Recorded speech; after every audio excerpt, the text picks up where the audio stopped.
It's no secret that housing is one of our largest expenses both before we retire and once we do retire. So, if we can find an affordable city with a community that we enjoy, we might be able to retire 3, 4, 5, or more years sooner.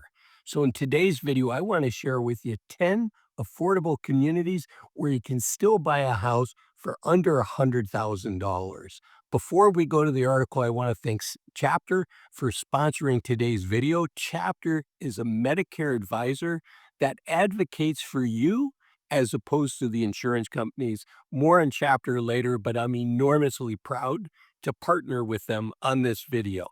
Okay, the article by Go Banking Rates is called 20 Cities Where You Can Buy a Home for Under $100,000. And the very first city is Detroit.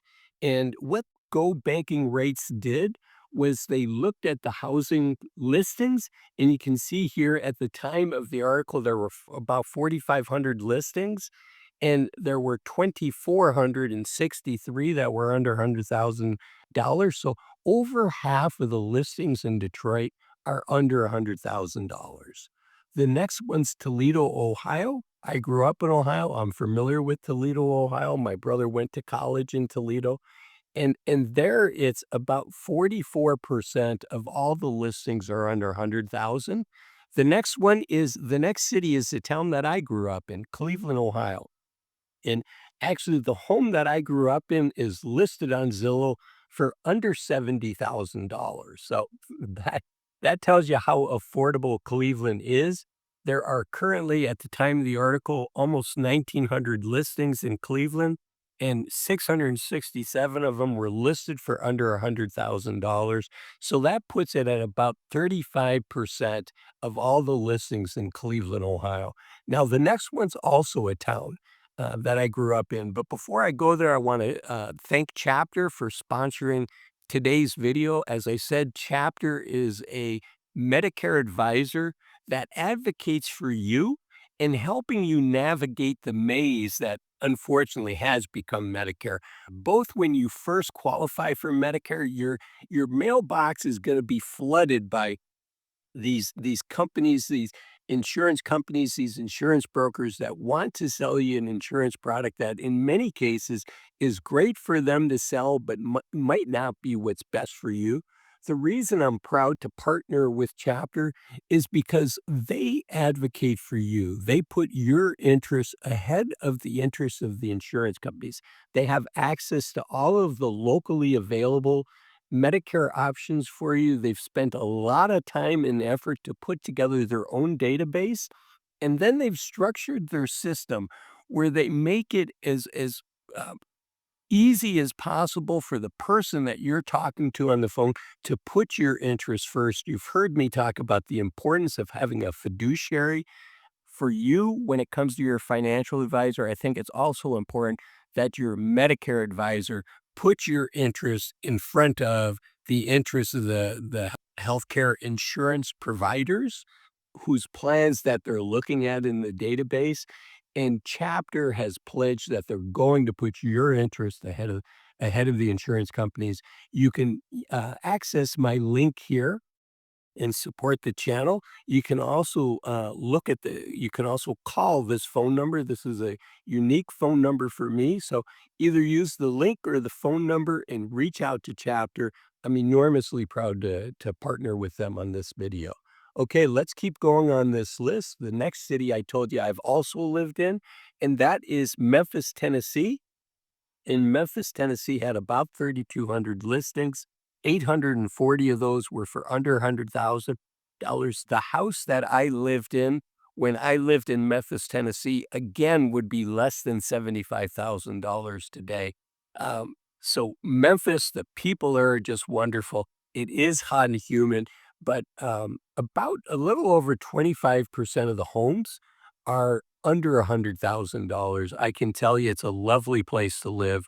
Um, as I said, the people are just wonderful. I enjoyed living there. Okay, the next one on the list is St. Louis. We're not going to go through all 20. We're just going to do the top 10. And stick with me because I'm going to talk about the difficulty of moving as we age. And I'm going to share with you some data that I think you'll be surprised. The next one's St. Louis. and they're right at about 23% of their listings are under $100,000. The next one's Rochester, New York. I've been to every city that's on this list. Rochester is particularly nice. I like Rochester quite a bit. I've got some family through my wife that still live in Rochester. They've lived there their whole life and really, really enjoy living there. And it's about 22% of the homes are under $100,000. Now, what percent of us are actually going to move each year? This is data by Vanguard in the US Census Bureau. And you can see here when people are young, 20 to 29, about 25% of them are moving each year. So these are people that are just starting off their life. So it's not surprising to me that a little over 25% move each year. Then 30 to 39, it drops down below 20% at 17.4%. 40 to 49, it continues to drop. That trend continues. 50 to 59, it's about 1 in 12 people end up moving, 8.3%.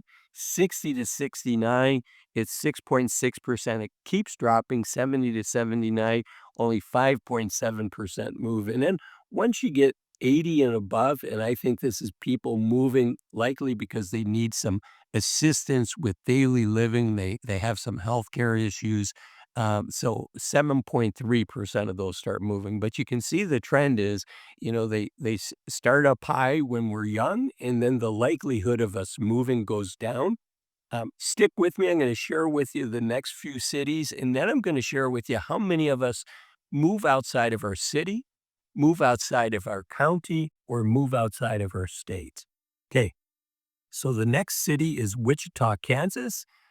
In here, it's about 15%, so it's getting a little harder to find these homes at under $100,000, but they're still available. The next one is Tulsa, Oklahoma, where it's under 15% at 14% of the listings. Then Winston-Salem, North Carolina, it's 13.5% of the listings, but you can see you have over 150 homes that are listed at less than $100,000. And then maybe one of my favorite cities on this list, Pittsburgh is a beautiful city, as is Cleveland, which was higher on the list. Pittsburgh and Cleveland are kind of sister cities, but they also battle each other out in sports, specifically the Browns versus the Steelers. The Steelers were always spoiling the fun for the Browns when I was a kid. But you can see there the listings, about 1 in 8 of the listings there, 12.7%, are under $100,000. And then I promise to share how likely is it that we're going to move outside of our city, our county, or our state. This data shows here, this is for people 60 and older. And this data is also by Vanguard and the 2019 American Community Survey. And it shows that of people 60 and older, 35% of us are going to move, but we're going to move within our county. This is of the people that move. 42% of us are going to move counties, but we're going to stay within the state. And then 19% of us will actually, of the people that move, will actually move states. And believe it or not, only 4%, 1 in 25, of the people over 60 that move are going to move outside of the United States. So making good decisions like your housing costs is enormously important. And YouTube says this is the next one of my videos that talks about making good decisions and taking full advantage of the youth of our senior years. Also, please consider signing up for my newsletter here. Thanks for watching this video. Bye-bye.